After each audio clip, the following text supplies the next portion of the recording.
Yay Networks.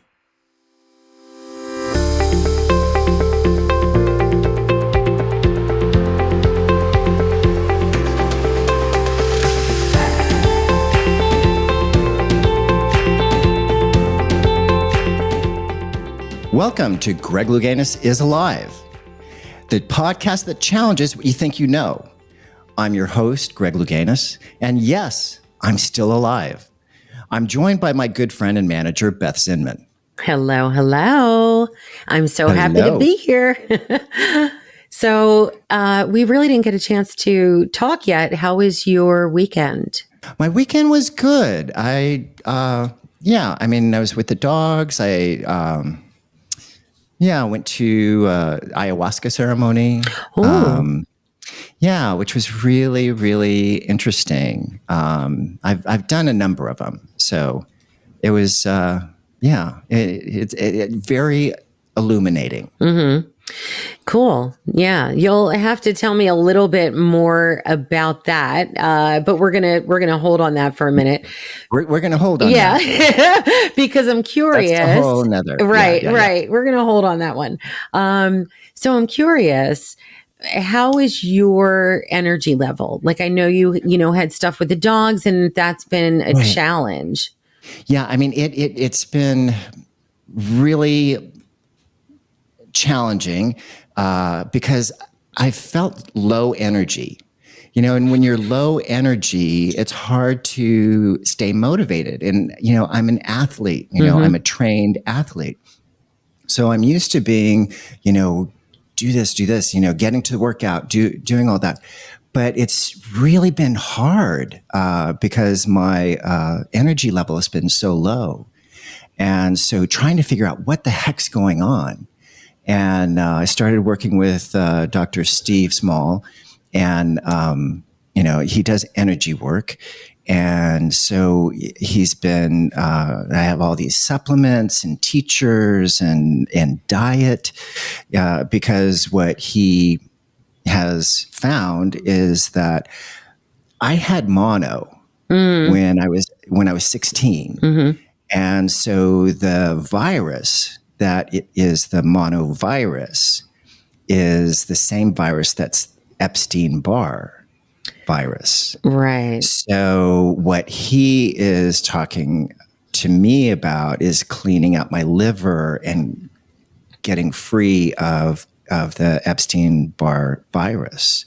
And so, and you know what? I used to think Epstein-Barr, fibromyalgia, all of those things were, that were like excuses, were excuses to be lazy.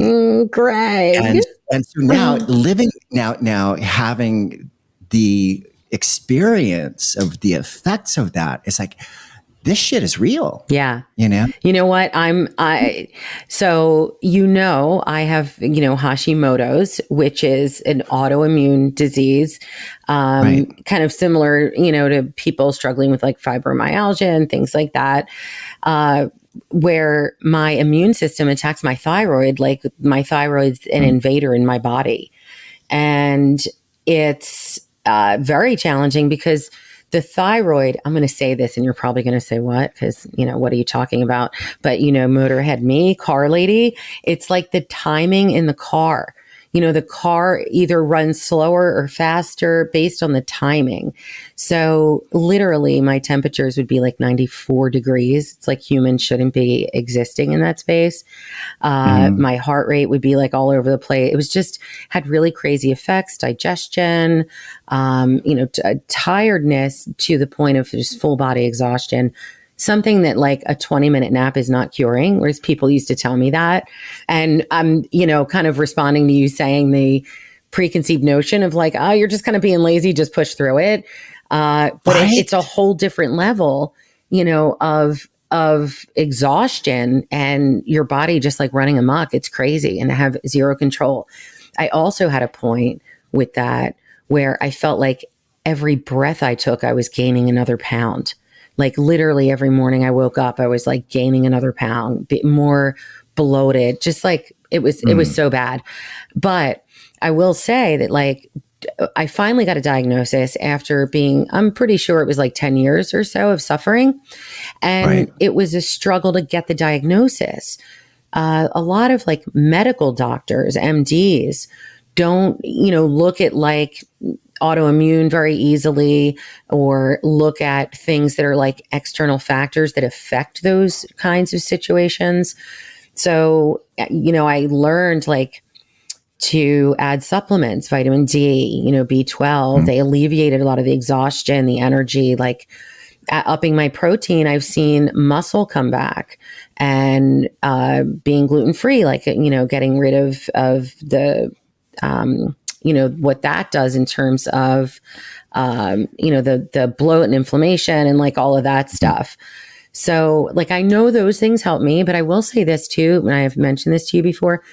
I'm on the East Coast, you're on the West Coast. On the East Coast, it's a different perspective. There are a lot more holistic modalities and like options available West Coast of the US versus East Coast.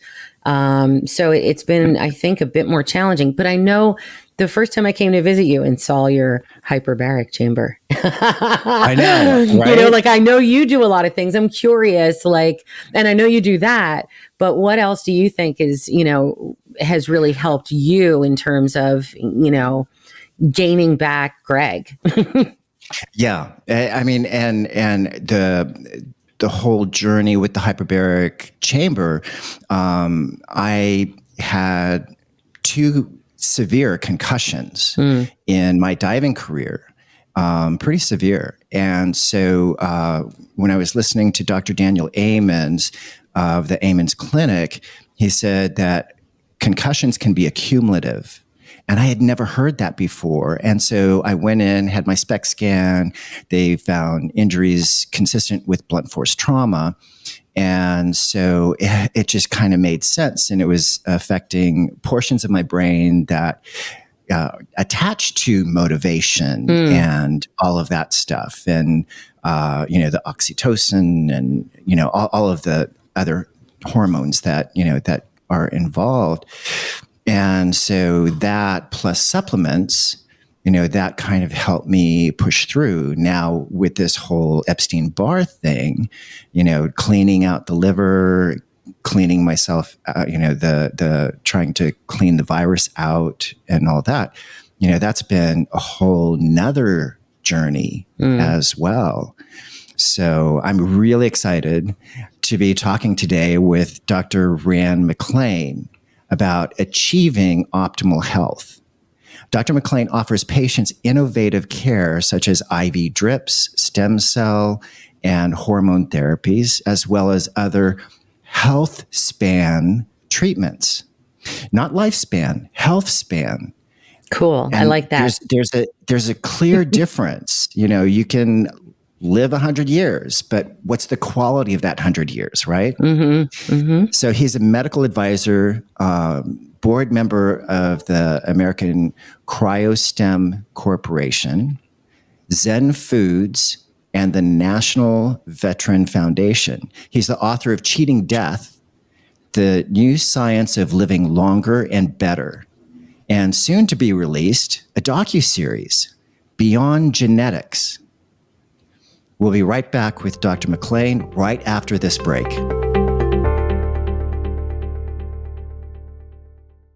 Greg Louganis is Alive is sponsored by BetterHelp. There have been times, especially recently. I mean, I've had so many things going on, the biopic, the podcast, the training dogs, all of these things. It's just like, sometimes I question, okay, where do I need to put my energy? Oftentimes, you need to have somebody to bounce those ideas off of who can take a bird's eye view of what maybe you may not be seeing. So therapy is great for that, to navigate through and be confident and sure of yourself that you're moving in the right direction. Sometimes you're faced with a crossroads in life and you don't know which path to take. Maybe you're thinking about a career change or feeling like your relationship needs a little TLC. Whatever it is, therapy can help give you a roadmap to your future, and trust yourself and find the way forward. I love therapy because it gives me the opportunity to oftentimes hear what I'm thinking. If you're thinking about starting therapy, give BetterHelp a try because it's all online, designed to be convenient, flexible, and suited to your schedule. Just fill out a brief questionnaire to get matched with a licensed therapist and switch therapists anytime for no additional charge. Let therapy be your map with BetterHelp. Visit betterhelp.com/GregPod today to get 10% off your first month. That's BetterHelp, HELP.com/GREGPOD. Welcome back to Greg Louganis is Alive. And I'm joined with Dr. Rand McClain. Thank you for joining me. This is like so exciting. Well, it's my pleasure. Me too. As we were talking about earlier, I remember you from way back in the day, man. I used to watch you jump off the high dive and marble, of course. At the University of Miami. Yes, sir. Wow. I know. And you brought up an old teammate of mine, Lenny Leyland. That's right. I forgot his last name. And I don't know if you remember, and I'm not even sure if she dove for the University of Miami or not, but Ann Barnett was another one that actually went to my high school, Ransom. Did she die? Wow. Yeah. Yeah. Well, she was, I think, on the age group team. So I watched her, grow up, basically. That's so funny. 6 degrees of separation. Yeah. So I love the work that you do, cheating death. I was like listening to it and I just, all of those things, we were talking earlier about Healthspan, Healthspan versus lifespan, to have that quality of life. Now, are there things every person should be doing for optimal health, or do we have our own individual roadmap? Well, both. I mean, the part of the reason for the book is to make some of the things that, great grandma has been telling us forever, passed down through the ages, make people understand it's not legend, first of all. Mm-hmm. Secondly, to show the science behind it so that people actually pay more attention. We always hear about the science behind the latest and greatest pharmaceutical, but what about the science behind getting enough sleep? The science behind having, lots of colors on your plate and good nutrition, in other words. The science behind adequate amounts of exercise. People kind of, and it's in all walks of life, including in my office frequently. Oh, yeah, that's great. I got that. What else you got, Doc? What's the latest and greatest? And if you don't start with those 3 pillars, and I would argue there's a 4th, which we're digging into scientifically too,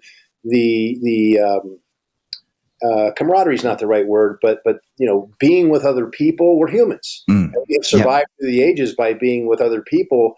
And I think that we've proven now that contact, whether it be with friends, family, whatever it might be, makes a big difference too. So without those 4 pillars, we'll call them, all the rest of it doesn't really make that much difference. So you listen to the book. I hope I did a bit of a job anyway, presenting the science behind it makes it more real for people. Yeah, I really appreciated it. And also I love the fact that you kind of break down various treatments and the potential cost of them. So you know what you're going into and can have an idea budget-wise, because oftentimes that is kind of determines, how deep you go.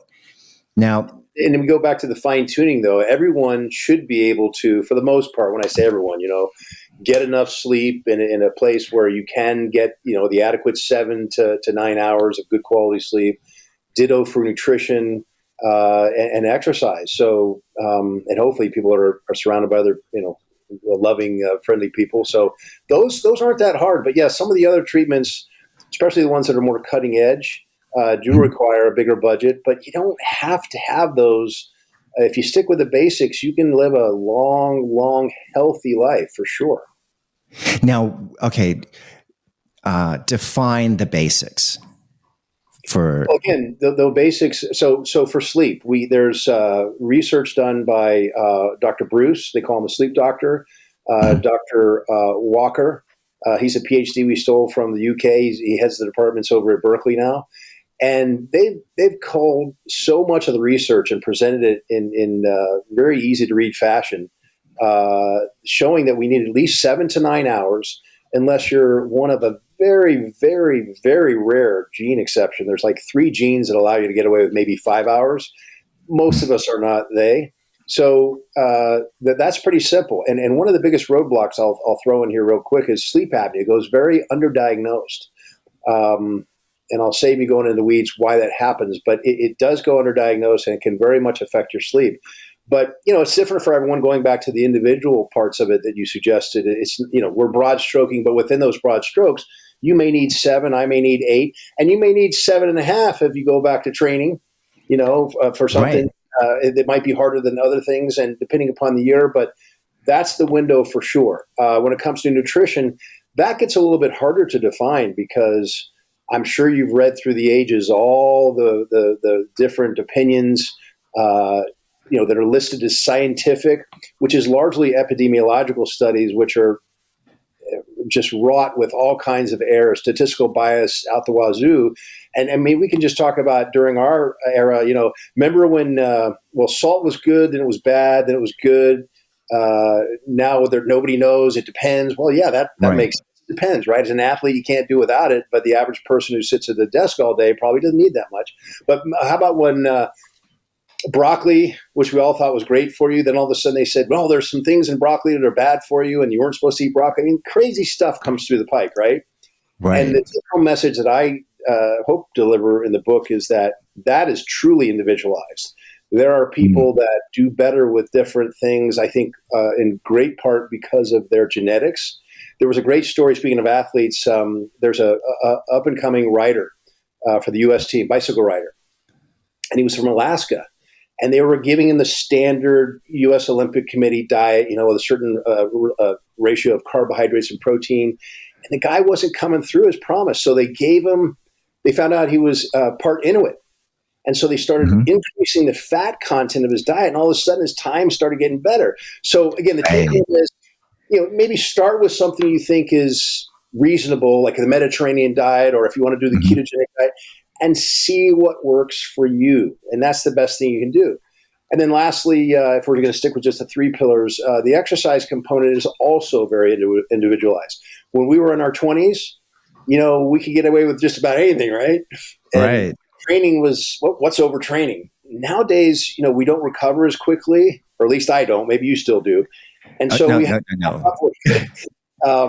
and so you have to modulate your exercise accordingly. That again goes back to the time of year as well. But we do know when it comes to exercise that there's a correlation between that Healthspan we keep referring to and your VO2 max, your strength, and your muscle mass. So the exercise and arguably the eating right and the resting should all be tailored to maximize those 3 things. Right. Now, I know you touched on it. What does genetics play in the whole picture? I mean, I know you touched on that.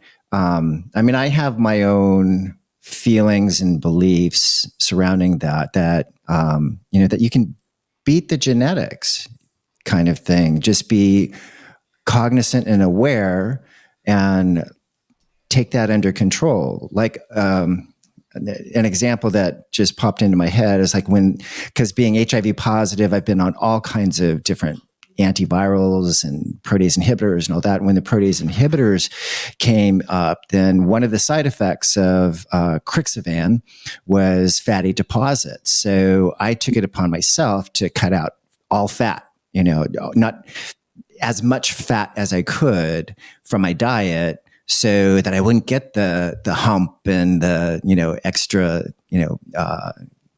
fatty deposits around my belly and all that stuff. And sometimes they call it lipodystrophy in the face too. That you it's another challenge, right? Yeah. Yeah. So, it's, it's genetics, I think is a good thing to know, but I think that, that we don't have to succumb to, say, we have a history of heart disease in our family. So then what would you recommend? There's, I feel that we can beat it, with diet, exercise, mental attitude.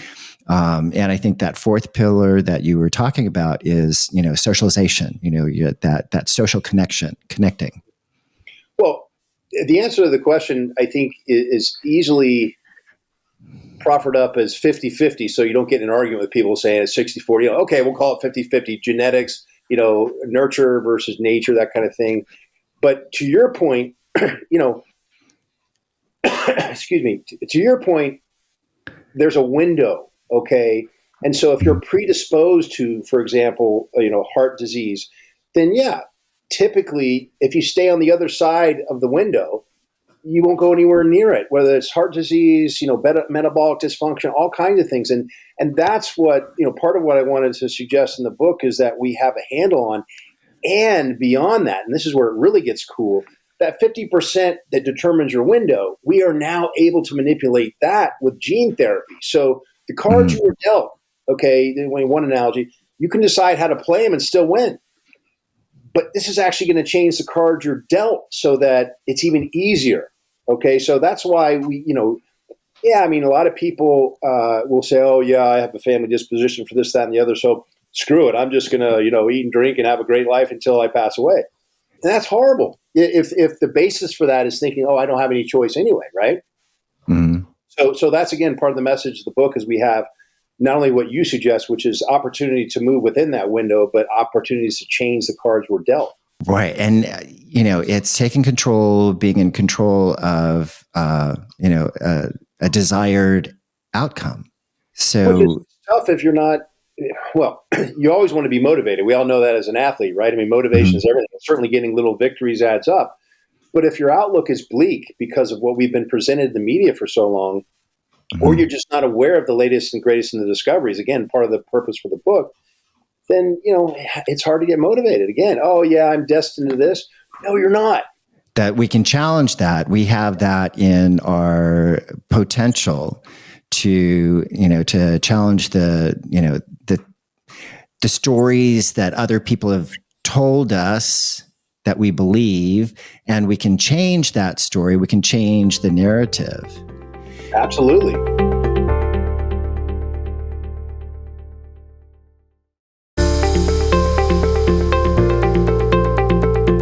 And okay, so explain gene therapy.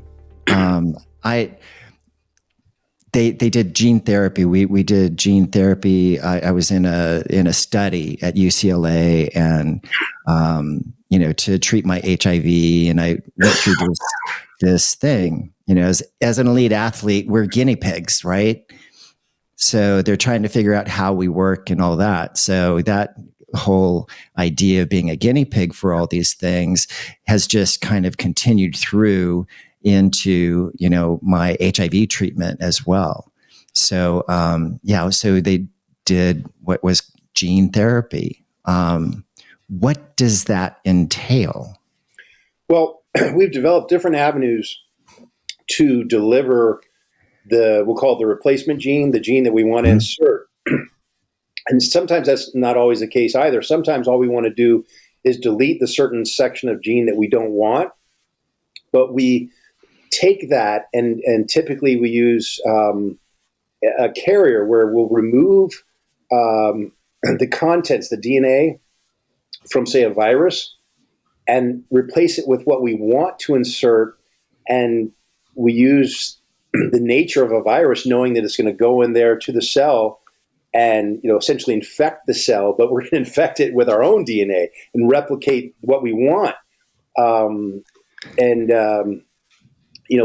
latest and greatest used to be something called Cas9. Now they have different carriers that you use depending upon the load you're carrying, as it were, how much or how big a gene that you want to bring in, or SNP of these genes, or where you want them to go.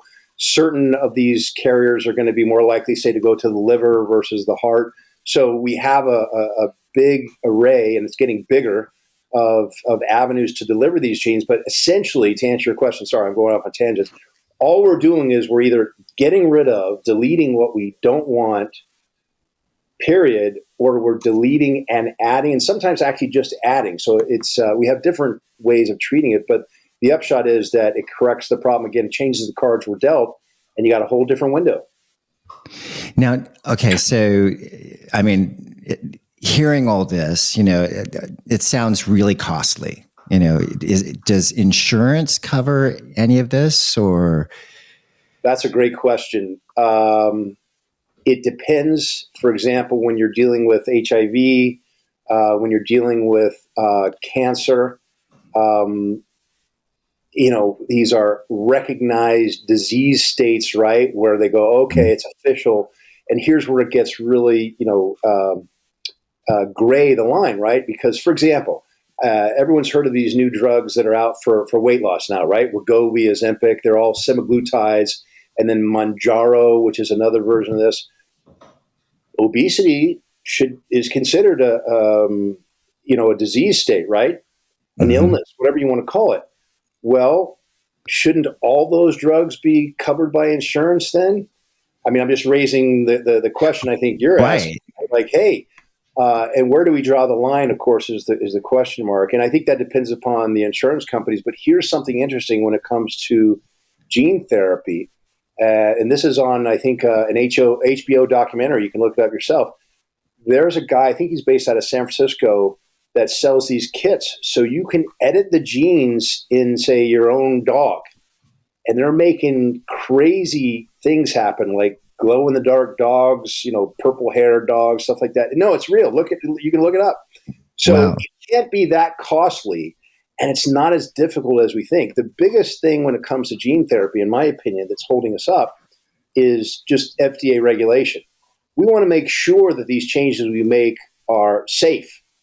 And so we're it's testing on humans little by little. But I think that's a fast growing market potential there as we prove they are safe. It's a lot easier and should be a lot cheaper than expected. Yeah.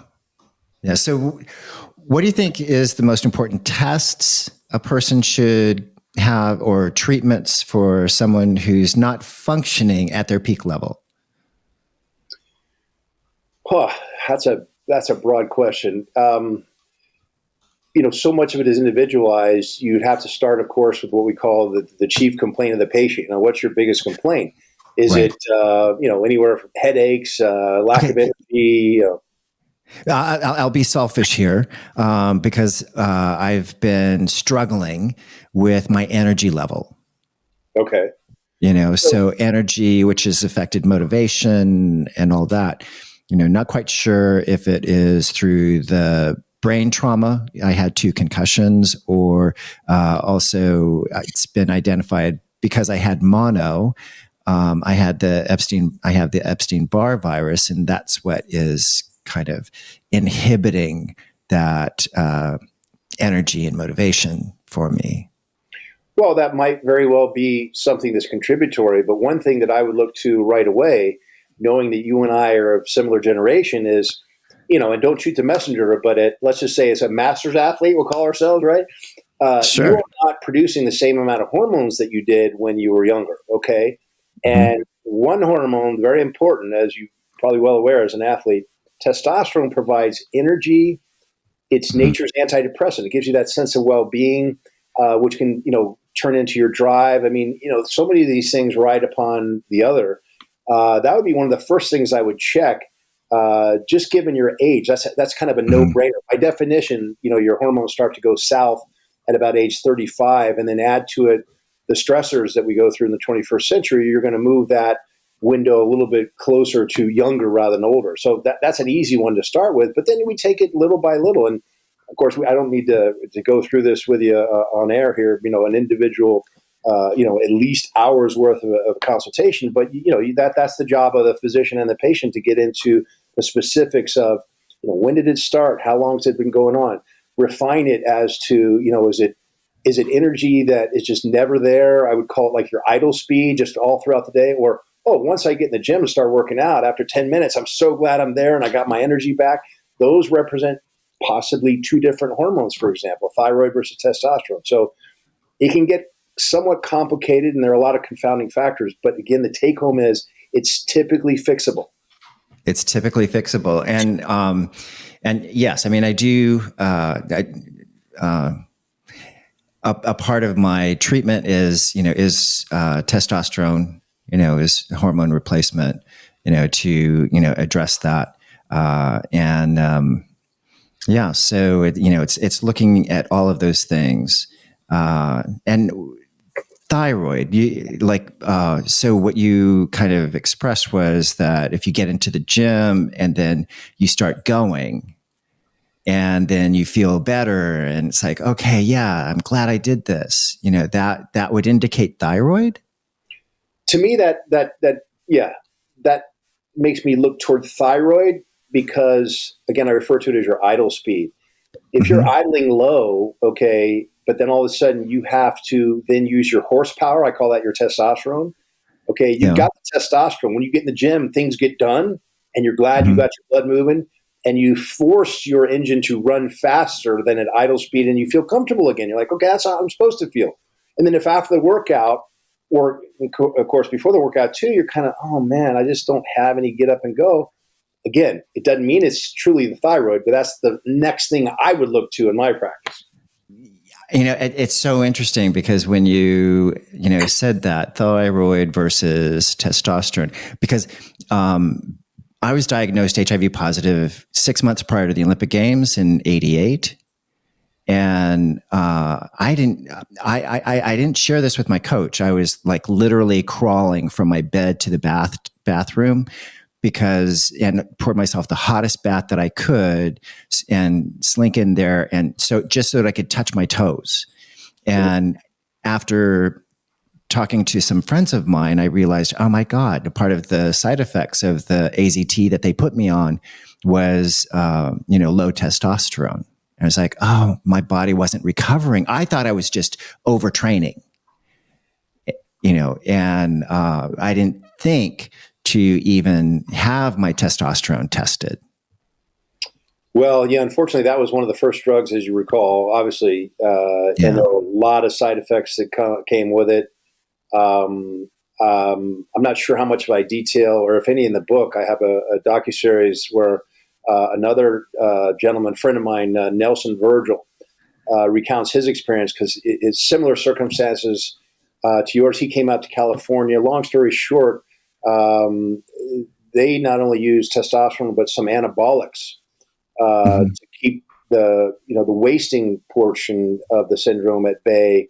And as you know, that can be a real lifesaver just to have another even 15, 20 pounds. But it also provided more energy, more recovery, and countered some of the side effects to the medications that, I mean, he'll tell you, literally lifesavers for him. So yeah, I have a question. I may be totally off base. Is Nelson the one that went through like a bone marrow transplant that was supposedly cured? Do you remember that story? No, I do. There's been at least two, maybe three. I think the first one was in London. No, Nelson's a U.S. citizen. Actually lives in Houston now, but he writes about this sort of thing. He has a group, Pause, also Excel Mail, and he recounts a lot of his milestones along the way. He was on death's door so many times, but through some of the things we're talking about here, again, you have your window, but you tilt it so you don't live the worst part of the potential of your window. Right. I mean, in all of this, I mean, this holistic approach and all that, alternative therapies, how do you see it useful in mental health issues, like dealing with anxiety or depression? Well, again, testosterone is nature's antidepressant. And I can't tell you how many times patients will come in and they've read something on Dr. Google or their friends have talked about it, and they expect one thing, and they want more energy, they want to be able to control their body composition, they want to have more libido, etc. And at the 90-day follow-up, they'll come in and they say, by the way, everything's going great, and I'm sleeping better too. And I go, you didn't mention sleep before. Well, I didn't think that had anything to do with what you do here. And I'm like, well, actually it does, because testosterone gives you that sense of well-being. When you have the flu, the world sucks, right? For about 10 to 14 days. Okay. Right. You get over the flu and the world's great again. Well, the world didn't change. You did. That sense of well-being gives you the ability to wake up in the middle of the night, for example, like you did when you're 18 or 20, think about your car payment and go, shut up, brain. I'll hand that when I get up in the morning, like I always do.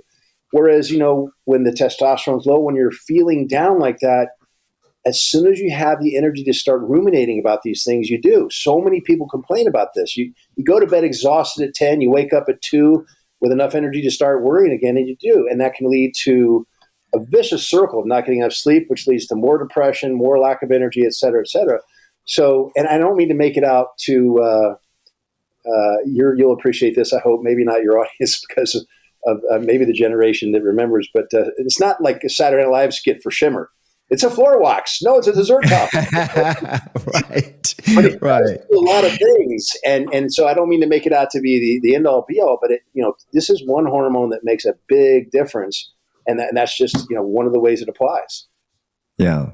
The thing that I keep thinking, cause like when I talk about, my struggles with energy and motivation and all that, it's like, or pain is another issue. And so it's like, God, is this my new normal?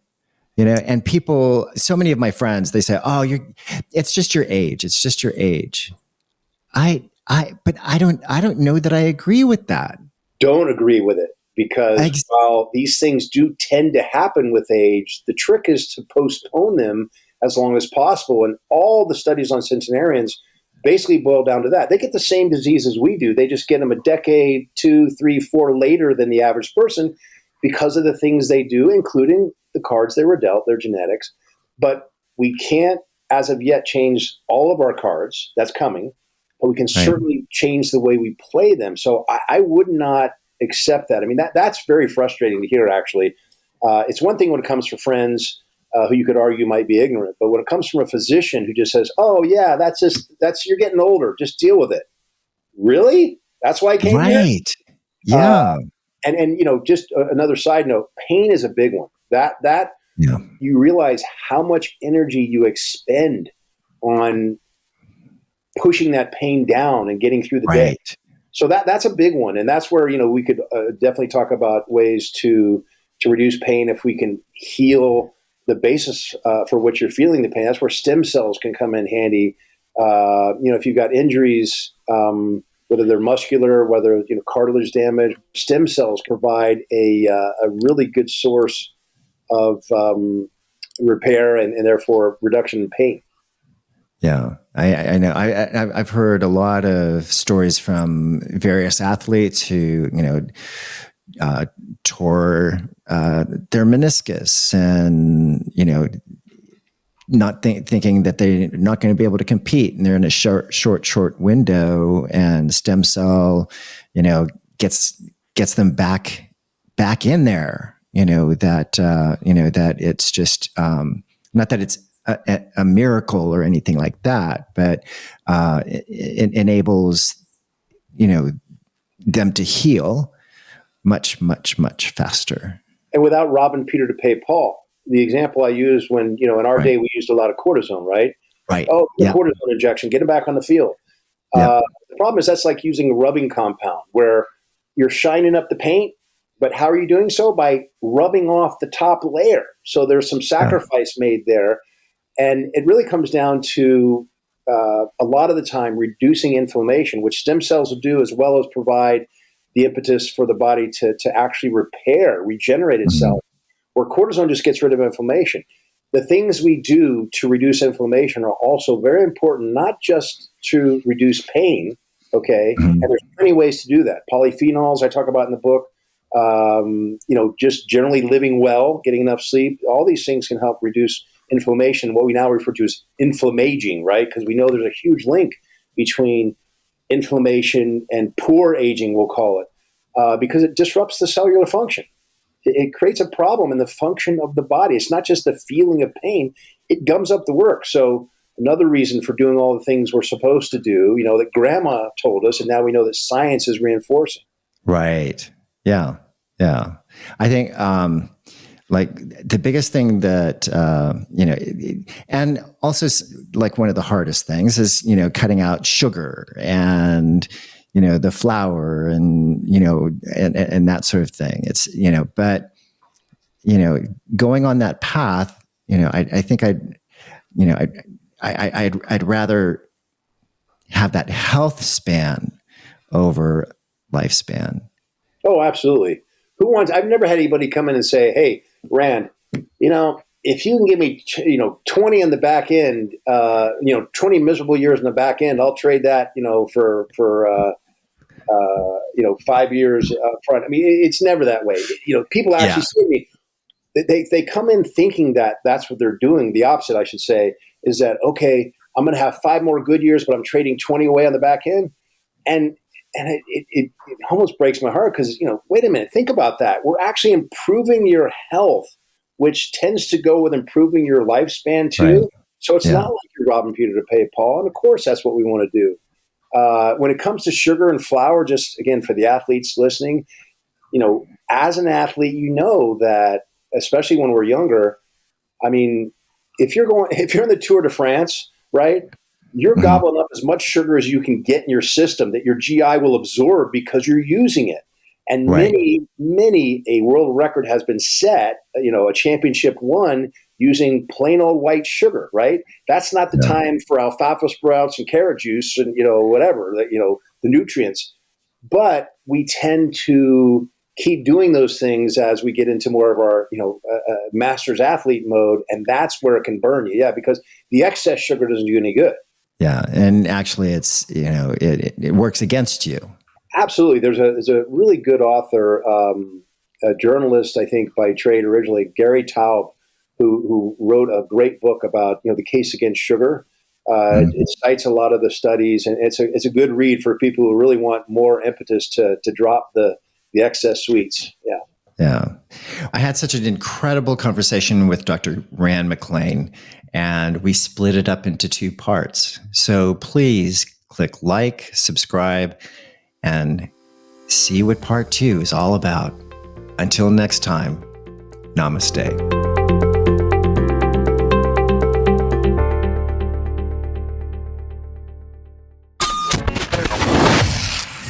Yay Networks.